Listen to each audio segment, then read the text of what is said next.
Hello friends, welcome to ब्रेटर। आज हम स्टार्ट करने वाले हैं स्टैटिस्टिक एंड प्रोबेबिलिटी। तो आज सबसे पहले मैं आपको बताने वाला हूँ कि प्रोबेबिलिटी का जो चैप्टर है उसमें हम क्या क्या कंटेंट कवर कर रहे होंगे। तो सबसे पहले यहाँ पर आता है, कोई भी इवेंट की हम प्रोबेबिलिटी निकालते हैं तो वहाँ पे सिंपली स्पेस का कंसेप्ट आता है। उसके बाद हम बात करेंगे इवेंट की, उसके बाद हम बात करेंगे मल्टीप्लिकेशन थ्योरम की, एडिशन थ्योरम क्या होती है, कंडीशनल प्रोबेबिलिटी क्या होती है। यानी कि इस लेक्चर में हम ओवरव्यू देखने वाले हैं। बेस्ड थ्योरम पे हम कैसे क्वेश्चन सोल्व कर सकते हैं। उसके बाद हमारा टॉपिक रहेगा रैंडम वेरिएबल। रैंडम वेरिएबल यहाँ पर दो टाइप के होते हैं, एक होता है डिस्ट्रिक्ट रैंडम वेरिएबल और दूसरा होता है कंटिन्यूस रैंडम वेरिएबल। तो मैं थोड़ा सा आपको ओवरव्यू दे देता हूँ। प्रोबेबिलिटी की जो पूरी कहानी स्टार्ट होती है तो यहाँ पे रैंडम वेरिएबल दो टाइप के होते हैं, एक होता है डिस्ट्रिक्ट रैंडम वेरिएबल और दूसरा होता है continuous random variable. District random variable में क्या होता है,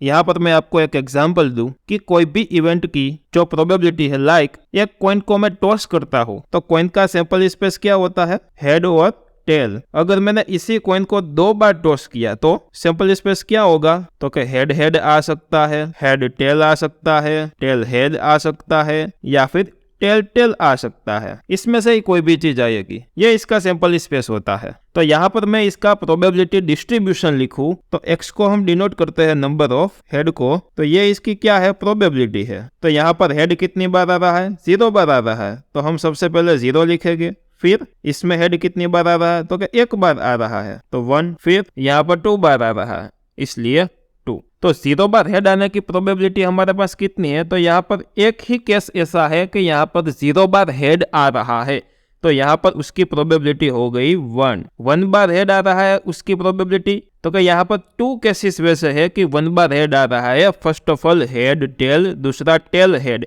यानी कि 2 प्रोबेबिलिटी ऐसी है कि यहाँ पर 1 बार हेड आ रहा है, इसलिए इधर 2 लिख देता हूँ। और 2 बार हेड आने की प्रोबेबिलिटी क्या है, तो कि ये एक केस में ऐसा होता है, 1 केस में ऐसा हो रहा है, इसलिए यहाँ पर मैं 1 लिख देता हूँ। तो यहाँ पर केसेस कितने हैं, तो कि यहाँ पर 4 केस है, यानी कि 1 2 3 4।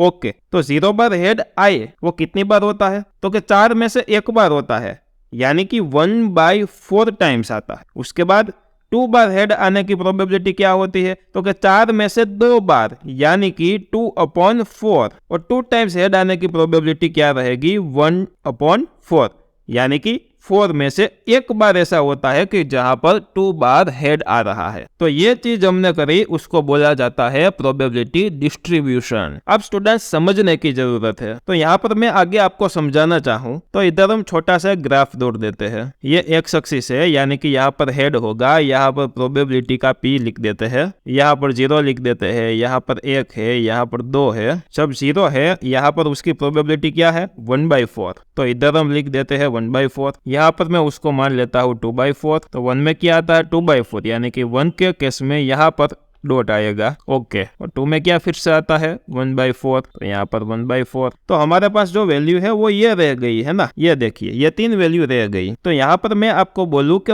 0.5 बार, यानी कि 0.5 बार हेड आया, उसकी प्रोबेबिलिटी क्या है, तो वो हमें पता नहीं है। 0 पे हमें पता है, 1 पे हमें पता है, 2 पे हमें पता है, परंतु 0.5 पे हमें पता नहीं है। तो इस टाइप का बीच की वैल्यू वाला जो रैंडम वेरिएबल होता है तो उसको हम क्या बोलते हैं, डिस्ट्रिक्ट रैंडम वेरिएबल। अब कंटिन्यूस रैंडम वेरिएबल क्या होता है स्टूडेंट, जब x बहुत बड़ा हो, सैंपल स्पेस बहुत ही बड़ा होता है, इस टाइप के जो केसेस होते हैं वहां पर कंटिन्यूअस रैंडम वेरिएबल का कॉन्सेप्ट लगता है। मैं आपको एक एग्जांपल देता हूं, जैसे कि एक स्कूल है और स्कूल पे लगभग 1000 स्टूडेंट है, और मैं आपको बोलूं कि ये 1000 स्टूडेंट है, उसका वेट है जो 50 और 60 के बीच में आए, उसकी प्रोबेबिलिटी क्या रहेगी। तो आप सैंपल स्पेस बनाओगे तो 50 और 60 में ऐसे बहुत ही सारे स्टूडेंट मिलेंगे कि जो उसमें फिट होते हैं, वो हर पॉइंट को कवर करेंगे, 50, 50.1, 50.2, बहुत सारा। और अगर लाख में स्टूडेंट है तो हर पॉइंट को वो कवर करेगा। तो उससे हम क्या सीख सकते हैं, तो जितना बड़ा सैंपल स्पेस होगा, फिर से दूसरा ग्राफ दौड़ देते हैं, यहाँ पर ले लेता हूँ 50, यहाँ पर ले लेता हूँ 60, तो जितना बड़ा सैंपल स्पेस होगा उतने पॉइंट ज्यादा कवर होंगे। तो इस तरीके से हम ग्राफ हमारा हो सकता है। एक्स की बहुत सारी छोटी छोटी उधर नंबर होंगे, हर पॉइंट को वो कवर करेगा। उसको हम क्या बोलते हैं? कंटिन्यूअस रैंडम वेरिएबल, यानी कि CRV हम शॉर्ट में लिख सकते हैं। या फिर एक और बात मैं आपको बोलता हूँ, एक शहर है, यानी कि एक सिटी है जो बहुत ही बड़ा शहर है, और उसमें कोई पर्टिकुलर एरिया में कोई प्लॉट खरीदने की बात करे, प्लॉट की बात करे, तो प्लॉट का जो रेट होता है वो कुछ भी हो सकता है, लाइक हर पॉइंट को वो कवर कर सकता है। तो वहां पर वो कंटिन्यूअस रैंडम वेरिएबल के फॉर्म में लिखा जा सकता है। ऐसा नहीं कि पहला 1 लाख का है तो अगला होगा ये 1,10,000 का होगा, उसके अगला होगा 1,20,000 का होगा, उसके अगला होगा वो 1,30,000 का होगा। वैसा नहीं होगा, बढ़ भी सकता है, घट भी सकता है, और हर पॉइंट को वो कवर कर सकता है। कुछ भी हो सकता है, 1 लाख 1,000 1 रुपए भी हो सकता है, 1 लाख 1,000 5 रुपए भी हो सकता है। ठीक है, तो हर पॉइंट को वो कवर करता है, इसलिए उसको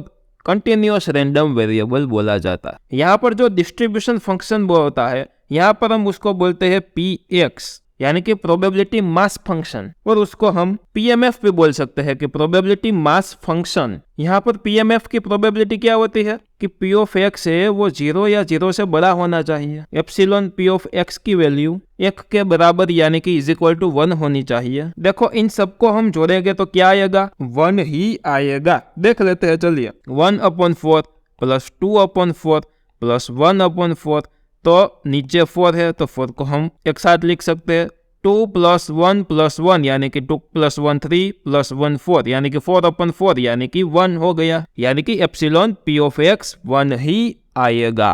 और कंटिन्यूअस रैंडम वेरिएबल में उसी चीज को हम fx से डिनोट करते हैं, और उसको हम बोलते हैं PDF। This is called probability density function. तो यहाँ पर हम लिखेंगे fx इज PDF। पहला, यहाँ पर 2 कंडीशन होती है, फर्स्ट वाली और ये सेकंड वाली। और यहाँ पर फर्स्ट कंडीशन होगी कि -∞ to ∞ fx dx की वैल्यू क्या होनी चाहिए? तो कि 1 होनी चाहिए। देखो, जब डिस्ट्रिक्ट होता है तो क्या हम करते हैं? तो हम समीशन यूज करते हैं, और कंटिन्यूअस होता है तो हम क्या करते हैं? इंटीग्रेशन यूज करते हैं।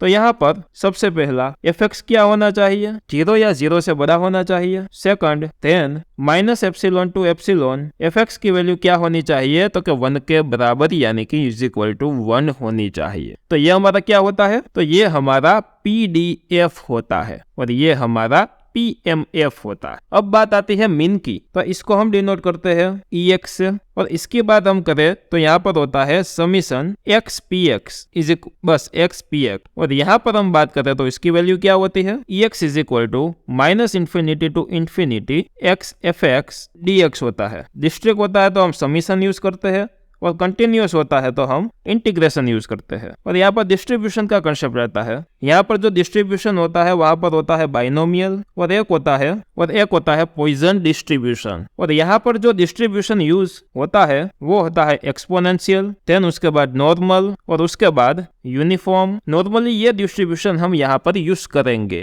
यहाँ पर डिस्ट्रीब्यूशन में हम mean, variance, moment generating function, then जो PGF होता है that is probability generating function, characteristic function, ये सब आपको मैं पढ़ाने वाला हूँ। प्लस यहाँ पर नॉर्मल डिस्ट्रीब्यूशन के बेस्ड क्वेश्चन बहुत ही ज्यादा पूछे जाते हैं, लाइक एरिया प्रॉपर्टी पे, वो हम डिस्कस करेंगे। बाइनोमियल डिस्ट्रीब्यूशन के बेस्ड क्वेश्चन को हम डिस्कस करेंगे। पॉइजन डिस्ट्रीब्यूशन के बेस्ड क्वेश्चन डिस्कस करेंगे। और उसके बाद एक टॉपिक और है, दैट इज मोमेंट्स। तो मोमेंट्स निकालने का क्वेश्चन आता है। यहाँ पर 3 टाइप के मोमेंट्स होते हैं। एक होता है मोमेंट अबाउट मीन, दूसरा होता है मोमेंट अबाउट ओरिजिन, और तीसरा होता है moment about any other point. ये तीनों को भी हम डिस्कस करेंगे आगे वाली वीडियोस में। इसके बाद स्क्यूनेस और कुटोसिस का भी कॉन्सेप्ट आता है, उसको भी हम डिस्कस करेंगे। जहाँ पे कोई भी जो इवेंट होता है नॉर्मल डिस्ट्रीब्यूशन को फॉलो करता है, तो नॉर्मल डिस्ट्रीब्यूशन के कंपैरिजन में हम बात करेंगे कि जो डेटा है वो सिमेट्रिक है या नहीं, वो पॉजिटिवली सिमेट्रिक है या नहीं है, नेगेटिवली सिमेट्रिक है या नहीं, या सिमेट्रिक है। कभी स्क्यूनेस की बात आती है, कुटोसिस की बात आती है, वहां पर भी पॉजिटिव और नेगेटिव देखा जाता है। और कुटोसिस में 3 टाइप के कंसेप्ट आते हैं। नॉर्मल डिस्ट्रीब्यूशन का जो कर्व होता है वो ऊपर है या नीचे है, उसके बाद प्लेटिकुटिक आता है, मेसोकुटिक आता है, और लेप्टोकुटिक आता है। ये सारे कंसेप्ट मैं आपके सामने डिस्कस करूंगा। तो इस वीडियो को हम यहाँ पर ही खत्म करते हैं। I hope you enjoy this video. Please like, share, subscribe and comment. Thanks.